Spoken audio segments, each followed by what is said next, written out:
Hi everyone, welcome back to our medical ethics class this week. So this week we'll talk about cognitive disability, genetic enhancement, and a bunch of other topics. So firstly, we'll talk about Wickler's paper. So this paper talks about how cognitive disability is treated within global health policy and bioethics, and whether the framework used to prioritize health interventions, especially cost-effectiveness analysis, is inherently paternalistic or unjust towards people with cognitive disabilities. So we'll try to understand the philosophical and ethical stakes of including or excluding cognitive disabilities in global health assessments by learning this paper. And so firstly, let's talk about some background concepts. So firstly, I'll quickly go through those concepts. So the first concept I want to go through is the Global Burden of Disease Project, so the GBD project. So the GBD project is a major WHO World Health Organization effort to measure the impact of diseases and injuries globally. It uses a model that's called disability/adjusted life years, so DALYS model. And this model combines years lost due to early death plus years lived with disability weighted by severity. So this model has certain weightings in it when the calculations are going on. So the conditions are ranked in terms of severity, blindness, amputations, depression, cognitive disabilities. Cognitive impairments such as profound intellectual disability often carry very high DALY or daily weights, implying a life with such conditions is severely diminished in value. So it's kind of carrying an assumption in there, or sometimes people call it a bias or kind of discriminatory assumption. So we are faced with a dilemma here. So is this actually ableist or is it helpful? So a lot of people argue that this whole project and this whole model and standards of evaluation are basically just ableist. But some people argue that on a global scale, you need things to help you to actually pin down the numbers and stuff like that. So some people argue that it's helpful. So critiques argue this diminishes the lives of those with disabilities and is unjust. Others argue that this help health planners make tough choices about where to spend limited resources. So that's basically the dilemma here and the background concepts here. Wiggler also tried to defend his argument. So his key move was that he tried to clarify the function of this model. So he argues that the dailies, this model and the criteria within this model are not moral judgments. They are planning tools. So they are resources and tools that we use. They do not carry any moral judgments. Their purpose is to establish and to estimate the loss of well-being or functioning due to health conditions, not the moral worth of persons. So he draws a distinction between treating someone's life as less valuable versus recognizing real limitations or suffering caused by certain impairments. So he argues that the question is not, is this life worth living, but does this person experience limitations in functioning? Although there is risk of soft paternalism, assuming people with cognitive disability cannot judge their own well-being, but we must also avoid romanticizing disability as well, which means that we will ignore the real difficulties many people face. So here, there is a tension here. So Wickler's position is that including cognitive disability as a serious burden is not necessarily disrespectful or unjust. So he argues that it is a way to acknowledge the cognitive impairments it is a way to acknowledge that cognitive impairments can severely limit a person's life options, education, relationships, independence, even when accommodations exist. So the goal should be respect plus realism. So firstly, let me move on to Peter Singer's very famous paper, Speciesism and Moral Status. So firstly, I have a question for you. So what do we typically think is worse to kill a human than an animal? So basically, we talk about this all the time. Why is it always worse to kill a human rather than to kill a dog or a cat, or at least assumed by some people? And this question basically is what Singer is trying to answer here. So Singer is trying to establish his central claim here. So he argues that this common intuition that it's worth to kill a human rather than an animal reflects a bias called speciesism, so which is the unjustified preference for members of one's own species, similar to racism or sexism. So the central claim of the paper goes like this: so we should reject speciesism. And moral status should depend not on species membership, but on morally relevant characteristics, especially sentience, which means capacity to suffer or enjoy, and cognitive capacities like rationality, self-awareness.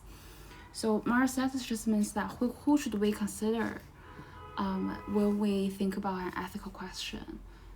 Who should we care about or who are worth being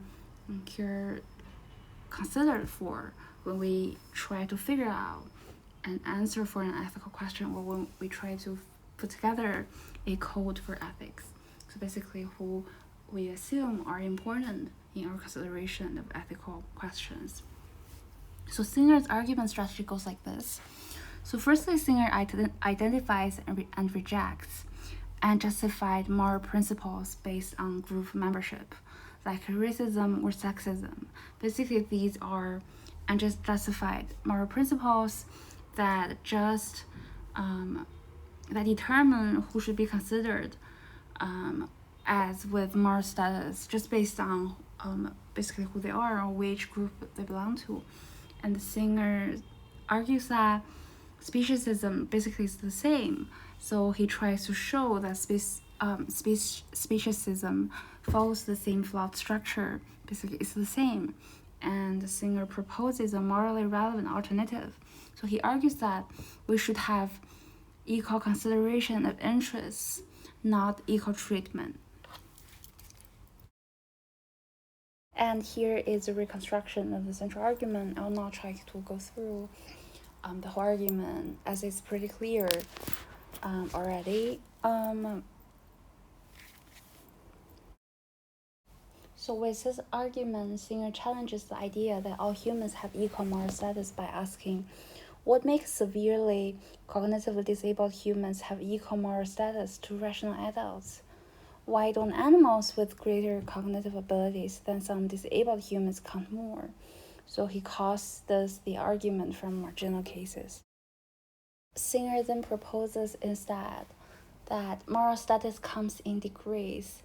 It should reflect levels of cognitive sophistication, awareness, and capacity for suffering. So he has this famous quote that if something suffers, then you should consider it as morally relevant and with moral status. So Singer's position leads to a non-binary model of moral status applying to both humans and non-human animals. So basically, now moral status is not a matter of a yes or no, but rather it's more like a spectrum. So on one end of the spectrum, there are things that completely have no cognitive awareness and capacity for suffering, and on the other side, there are people with full capacity of suffering, and all beings basically fall within this spectrum at different places depending on their cognitive sophistication, awareness, and capacity for suffering. Singer also applies this to different real world issues such as animal rights. So he argues that many animals deserve stronger moral consideration than they currently receive. And the singer also extends this to the discussions about ethics, which is very relevant to our class. So he argues that some cases involving cognitively disabled humans, for instance, in end of life decisions, may need to be reconsidered under this view. And this, of course, poses a lot of challenges to our current medical practices and norms, and also other philosophical views that fall under medical ethics. Let's move on to Jeff McMahon and his paper, Cognitive Disability and Cognitive Enhancement. So, firstly, let me give a brief overview. So, this paper talks about why cognitive disability challenges moral theory because it complicates accounts that link moral status to cognitive capacities. And the broader stakes are debates about abortion, animal rights, disability rights, and enhancement. So I guess the question or the kind of opening question I want to use for this paper would be this. So is it morally relevant whether someone has the capacity to reason, plan, or be self-aware? Why or why not? So basically, we should think about whether cognitive ability should be something that's relevant when we think about ethical questions. So again, we are still on the same question as we were discussing Singer's paper. We are still trying to answer or figure out, okay, should cognitive capacity be relevant when we think about what's good and what's wrong? So McMahon kind of perceives this central challenge here. So he identifies a conflict between, first, moral theories based on capacities such as rationality, autonomy, which would seem to assign lower status to severely cognitively disabled humans. And he argues that these moral theories based on capacities conflict with our moral intuitions, that all humans, including the profoundly cognitively disabled, have equal moral status. So I guess if we say something like, if someone is more cognitively disabled, we think they are less human and they are less worth being considered. When it comes to a moral decision, we would all intuitively find that wrong, right? However, that basically is contradictory with what a lot of moral theories that are based on rationality are doing.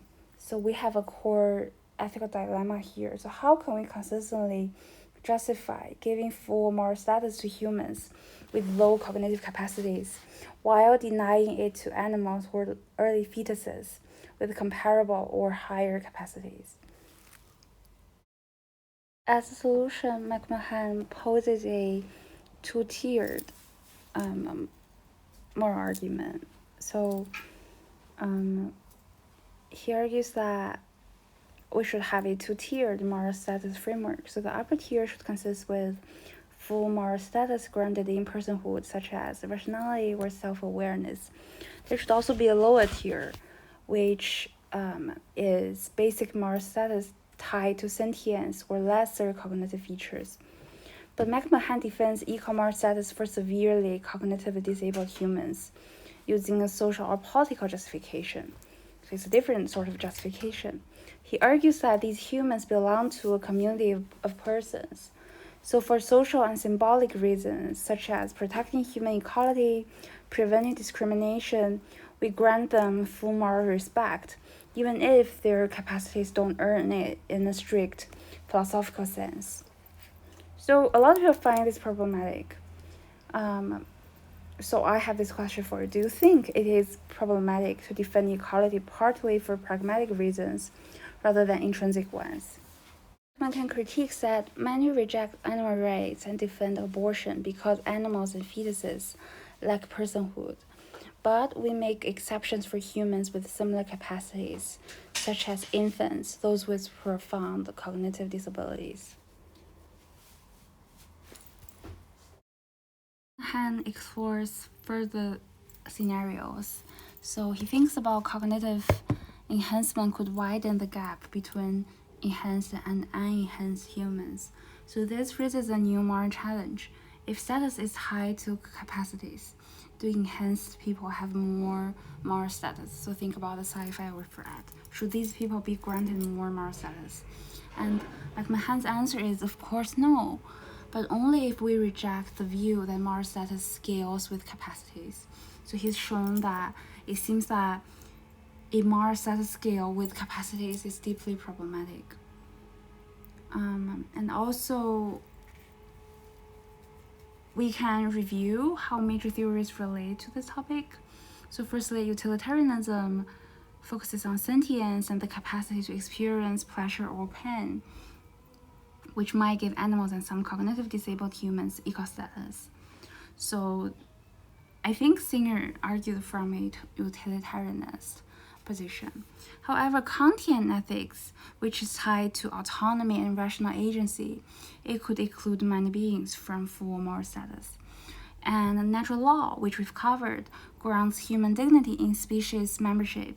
So it defends equal status for all humans, regardless of abilities. So it seems that McMahon's and Singer's theories are in different kind of positions and in different sorts of tensions with these different ethical theories. So I guess it was to kind of connect those discussions with what we've covered previously in this class. Then let's move on to the next paper. The personal is philosophical, is political. So it's a different, pretty famous paper. So this essay is part of a broader philosophical and ethical discussion on cognitive disability, personhood, and moral status as well. So, sorry, I mistyped the author's name. So Katie critiques mainstream philosophical accounts that treat cognitively disabled individuals as marginal or less morally valuable. She engages especially with McMahon and Singer's paper, both of whom propose that moral status depend on certain cognitive capacities. So firstly, she tries to critique McMahon and Singer. So I won't go over through McMahon and Singer's view. So Katie argues that these views ignore the full humanity of people with cognitive disabilities and the moral significance of relationships and care. So she argues that where are the qualities of caring or caring for others fall? It seems that that's a pretty important part of us being humans and then being alive.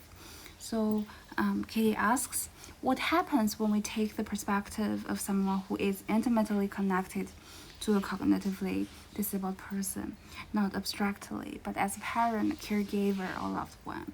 So she argues that if we imagine our loved one, let's say our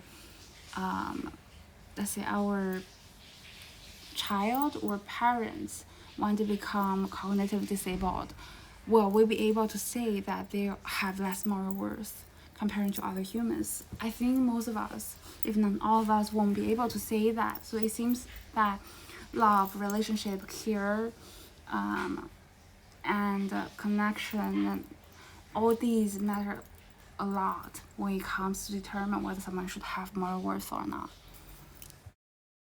So I'll show you Katie's key philosophical moves. So firstly, the argument from care. So Katie argues that care is not a peripheral moral concern. It is central to how human beings flourish. She argues that the need for care does not diminish a person's worth. It highlights our shared vulnerability and interdependence. So if you learn more about ethics, or if you have done a normative theory class, you might realize that this is very relevant and closely connected to care ethics. The second argument proposed by Katie is the dependency critique. So she argues that the dominant liberal individualist model, i.e. the kind of autonomy, independence, and rationality-based model, marginalizes the cognitively disabled. She argues that in reality, all humans are dependent at some stage. dependency is not abnormal, it's human. And she also argues that we all share similar moral intuitions from lived experience that refute the kind of opinions or philosophies proposed by McMahon and Singer. So she argues that philosophical arguments that disregard the actual experiences of caregivers and disabled individuals are morally and epistemically deficient. Kitty brings her experience as a mother of a profoundly cognitively disabled daughter to bear on philosophical discourse. So I guess a lot of people find this title intriguing, right? So I think this just means that so it is trying to kind of modify the feminist slogan, arguing that personal caregiving experience must inform philosophical ethics and public policy. We should think about caregiving and caring for others when we think about moral philosophy and politics. So Katie also calls for a political ethics that respects all lives, including those whose cognitive capacities might be minimal, but whose moral significance is embedded in their relationships with others. So she is calling for a kind of relationship-centered, care-centered politics and policy making and research on philosophy and ethics. Then let's move on to the final paper here. So McMahon's paper that the morality of screening for disability. So this paper defends the permissibility of using reproductive technologies such as pre-implantation genetic diagnosis, prenatal testing, selective abortion to avoid the birth of children with disabilities. He responds to a set of common objections to disability screening, arguing that these objections, when taken seriously, lead to implausible and even morally objectionable conclusions. So, firstly, I want to cover the four main objections to disability screening. So, objection 1 is based on discrimination. It argues that screening seeks to eliminate disabled people, reinforcing a eugenic mindset. So the analogy is like trying to eliminate people of a racial group. And objection 2 argues that it produces social harms to disabled individuals. It argues that screening reduces the number of disabled people, increasing isolation, disempowerment, and stigmatization. It may suggest to disabled people, you shouldn't exist. If we discover that you are you, we should have eliminated that. Objection 3 argues for the loss of diversity, that disabled people contribute unique perspectives to society, and screening reduces moral and human richness. Basically, a kind of eugenics. And objection 4 argues that it kind of carries or causes an expressivist harm. Screening implies that it is bad to be disabled, which can cause psychological and social harm to existing disabled people. Then I'll also try to illustrate or explain a little bit McMahon's core argument strategy here. So in this paper, McMahon basically uses a reductio and absurdum structure to show that these objections taken seriously have radical and implausible implications. So basically, she's trying to logically reason that if we assumed these objections were right, we would end up in very absurd results. What McMahon is doing here is that she's trying to use different thought experiments and scenarios to argue against those four objections we covered just now. So the first case she uses goes like this. So a woman knowingly takes a drug that causes her to conceive a child with a disability instead of a healthy one, just to increase sexual pleasure. The child she conceives is different from the one she would have had otherwise, due to a different act. Therefore, she doesn't harm the child in the usual sense. She simply brings about the existence of one person rather than another. So McMahon argues that if we think it's wrong to cause a disabled child to exist for trivial reasons, so she or tries to make pleasure, different distinctions then we as must well. accept So that it's permissible, argues that screening and selects perhaps between praiseworthy different possible for people to futures. try to So avoid different having children a not disabled harming child. a particular person. Therefore, Or screening merely is just morally choosing one permissible. future over another. Many disabilities are not so severe that life is not so worth living. So selection doesn't harm any particular future person. She also argues that there is a difference between causing disability and allowing it. So she argues that it is worse to cause an existing individual to become disabled than to bring a disabled individual into existence. But social and expressive harms must still be acknowledged and addressed. Kind of based on this kind of theoretical work, McMahon goes against the four objections we covered at the first section where we talk about this paper. So against the objection of discrimination, she argues that screening targets disabilities, not people who are already living with disabilities. So it's a different target. She then argues against the harm to individuals objection that screening may reduce numbers but doesn't harm those already alive. Disability can be protected in other ways. Against the loss of diversity objection, she argues that not all forms of diversity are morally valuable. It's not inherently good to have more suffering. And then against the expressivist harm objection, McMahon argues that parents who have disabled children often love and value them deeply. This testimony should be used to mitigate expressive harm instead of banning screening. McMahon also distinguishes between negative expressive messages of screening and the moral permissibility of reproductive choices. She argues that public strategies that affirm the value of disabled people while preserving reproductive freedom, she argues that those strategies should be put forward and encouraged and adopted. She also suggests some possible strategies and resources we might have. So she argues that we should promote stories and voices of parents who love and value their disabled children. We should focus on these. We should foster a culture of that. She argues that we should reduce stigma through positive public narratives, not coercive bans. So she kind of more feels like we should do, we of course should reduce negative expressive messages of screening. We should of course reduce this kind of discriminatory messages, but we should not do that through banning screening that is not necessary. Basically, if we could promote different stories and voices valuing disabled individuals, if we could reduce stigma through different positive narratives, that probably works so much better than just banning screening. At the same time, it allows freedom of reproduction. So she thinks that the worries